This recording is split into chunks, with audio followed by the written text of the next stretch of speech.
எண்ணமெல்லாம் சிறகடிக்கும், எண்களெல்லாம் வழி கொடுக்கும், எந்நாளும் ராஜமுகம், எளியோரின் ஏறுமுகம். எந்த நிலை வந்தாலும் வந்த நிலை மாறாத நமது Rajanilai. Rajanilai TV, channel of astrology.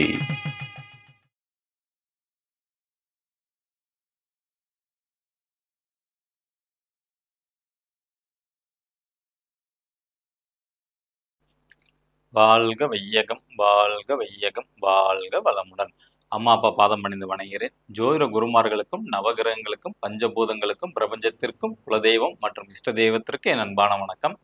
கதிரவன் மதியம் அங்காரகன் முந்தியும் கருணையுள்ள சுரதம் குருவும் காரவன் காரியும் ராகுவும் கேதும் கருதுமிகு சுகமாக 11ஆம் இடம் வந்து உச்சநிலையா நின்று பரிவோடு வந்து அல்சை மன்றோ.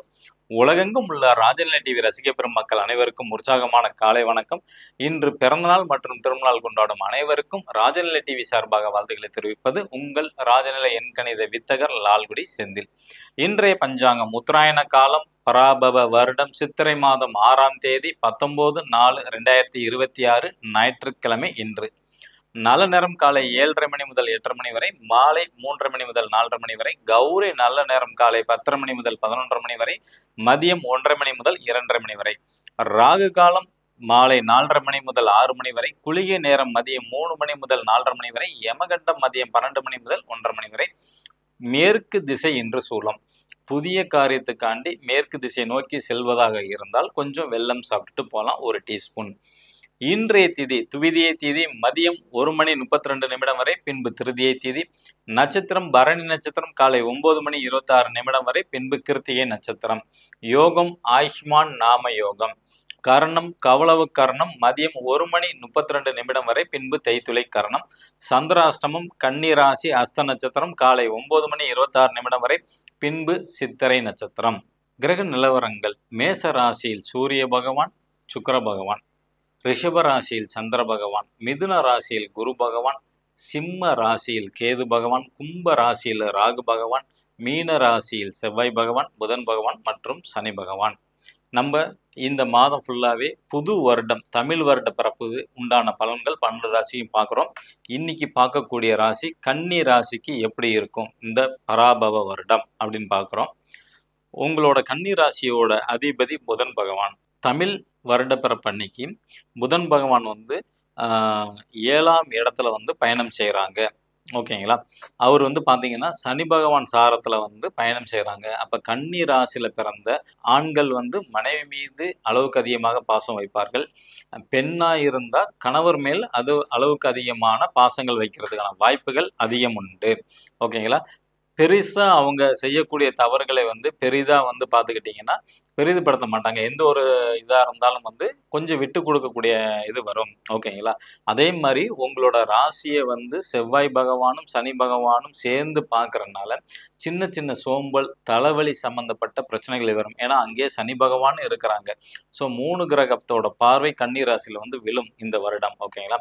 அப்போ கண்டிப்பாக சின்ன சின்ன முடிவு எடுக்கிற விஷயத்துல வந்து தடுமாற்றம்ங்கிறது உண்டு கன்னி ராசிக்கு.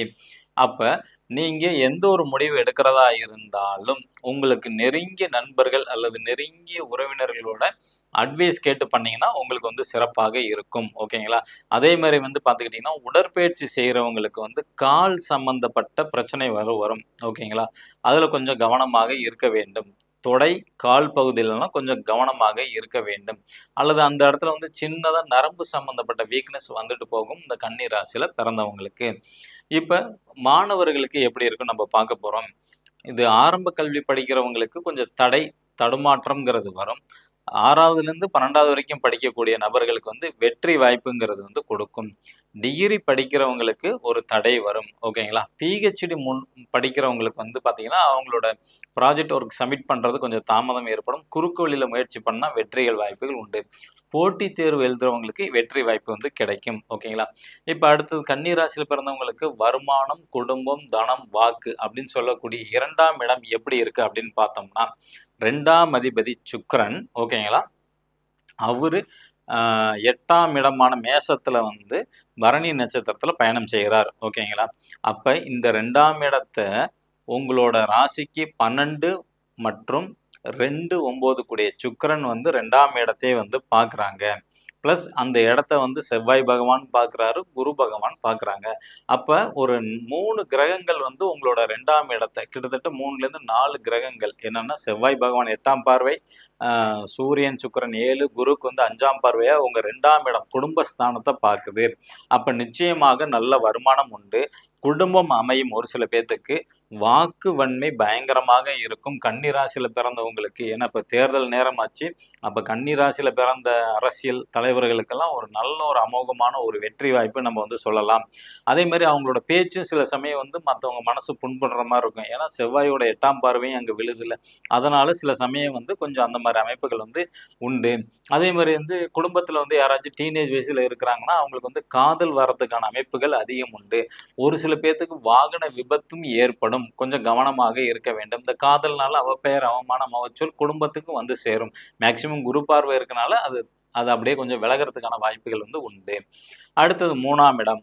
பொதுவா 3ஆம் இடம்ங்கிறது வந்து பார்த்தீங்கன்னா, இளைய சகோதர, சகோதரி மற்றும் மாமனாரை குறிக்கக்கூடிய இடம். ஓகேங்களா? அதுக்கு அதிபதி செவ்வாய். அவரு வந்து பார்த்துக்கிட்டீங்கன்னா உங்களுக்கு வந்து ஆ 7ஆம் இடத்துல வந்து பயணம் செய்வார். சனி பகவானோட சாரத்துல. ஓகேங்களா? அப்ப உங்க கூட பிறந்த தம்பி, தங்கச்சிக்கு வந்து பார்த்தீங்கன்னா, அதிகப்படியாக பொழுதுபோக்கு விஷயங்கள் இப்ப ஏப்ரல், மேல வந்து மேக்ஸிமம் வந்து எக்ஸாம்லாம் முடிஞ்சு எல்லாம் ஃப்ரீயா தான் இருப்பாங்க.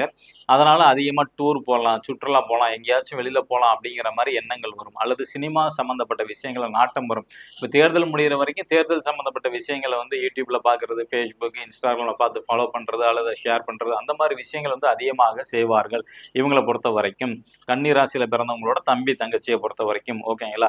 அ அதே மாரி வந்து குலதெய்வ வழிபாடு செய்வதன் மூலம் அவங்களுக்கு பலவிதமான நன்மைகள் வந்து நடக்கும். உங்களோட தம்பி, தங்கச்சி மற்றும் மாமனார் அவங்க வந்து குலதெய்வ கோயிலுக்கு நிச்சயமாக போயிட்டு வருவார்கள். ஓகேங்களா?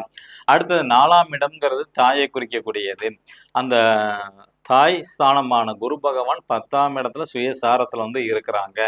அந்த 4ஆம் இடத்த வந்து யார் யார் பார்க்குறாங்க? குரு பார்க்குறாங்க, ராகு பிளஸ் சனி பகவானும் 10ஆம் பார்வையா பார்க்குறாங்க. அப்ப உங்களோட அம்மாவுக்கு பொறுத்தவரைக்கும் கொஞ்சம் கடின உழைப்பு வந்து இருக்கும். இந்த காலகட்டத்தில வந்து சமுதாயத்தின் மீது அதிக அக்கறை இருப்பாங்க.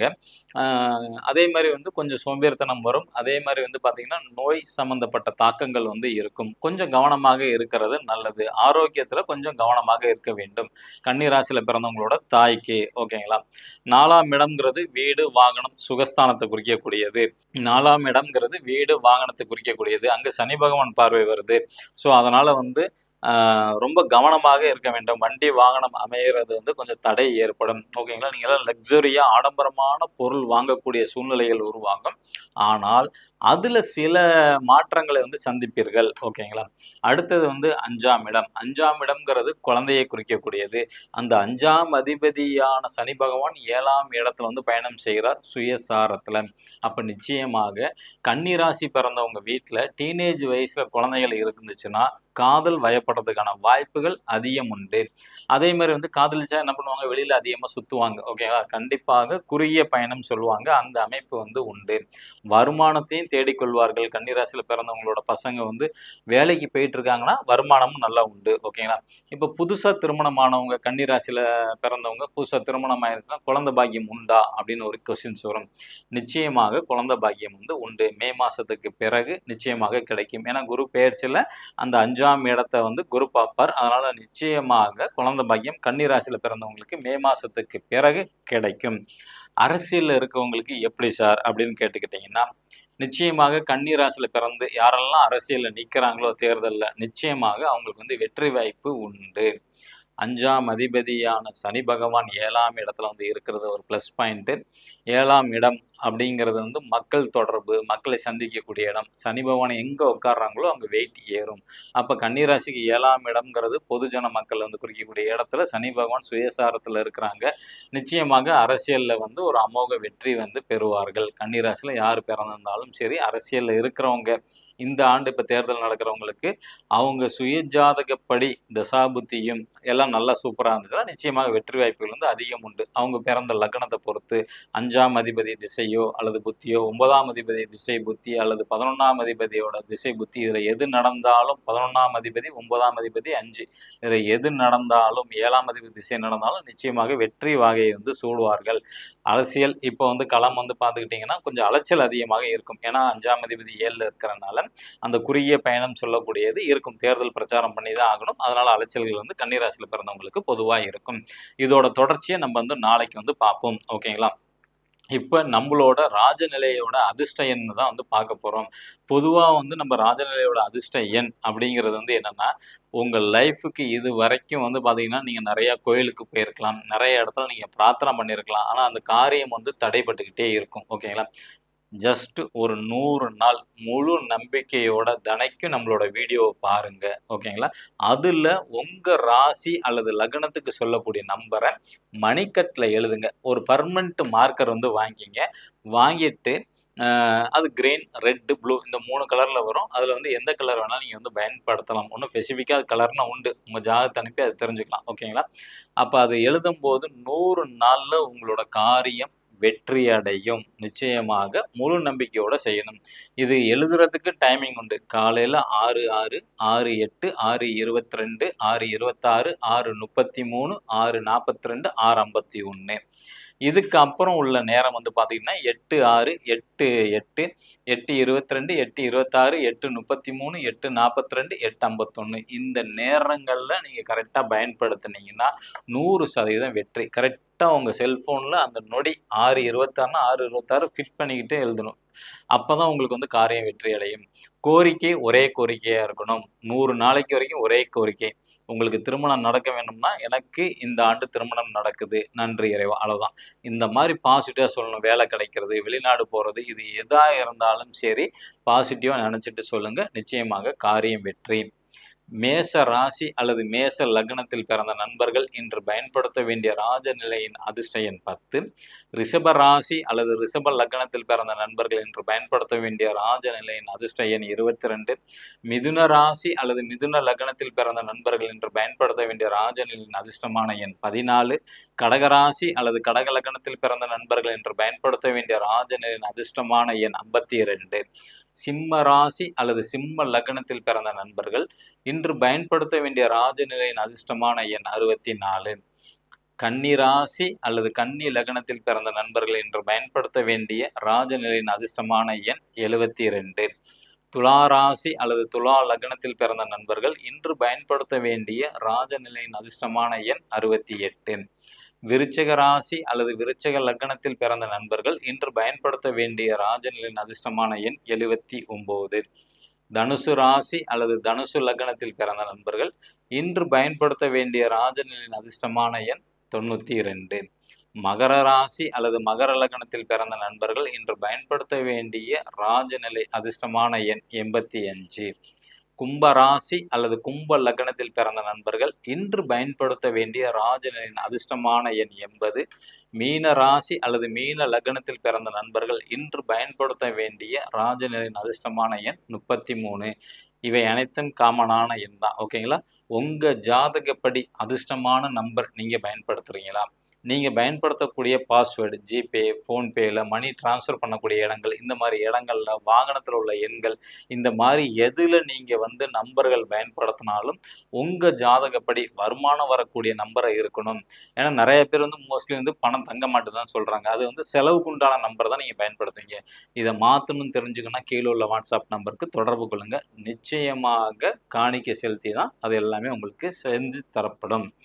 இந்த நாள் இனிய நாளாக அமைய அடியேனும் பிரபஞ்சத்திடம் பிரார்த்தனை செய்து கொண்டு உங்களிடமிருந்து விடை பெற்றுக் கொள்வது உங்கள் ராஜநிலை எண்கணித வித்தகர் லால்குடி செந்தில். நன்றி, வணக்கம், வாழ்க வளத்துடன்.